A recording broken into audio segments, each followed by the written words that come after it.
Hey, how's it going everyone? This is Chris from Feldmann Imports. Today we're taking a look at a 2016 Audi Q5 Quattro. This one's silver. Underneath there's a 2-liter 4-cylinder turbo pushing out 220 horsepower and 258 pounds torque.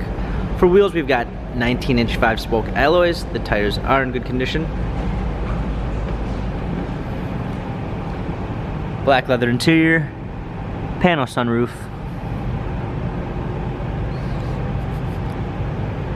Roof rack, Q5, 2-liter turbo quattro badging, power liftgate, set of all-season floor mats, fold-down rear seats,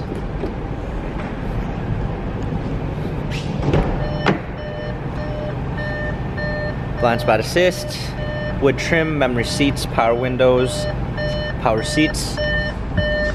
Hopping in, we've got steering wheel controls with Bluetooth capabilities, paddle shifters for extra performance, a push start ignition, navigation, rear view backup camera with sensors, dual climate controls, heated seats, automatic transmission, hard keys for our media display. This Audi has 38,560 miles, Carfax and service records available online. If you'd like to view more photos of this Audi Q5, check out feldmannimports.com.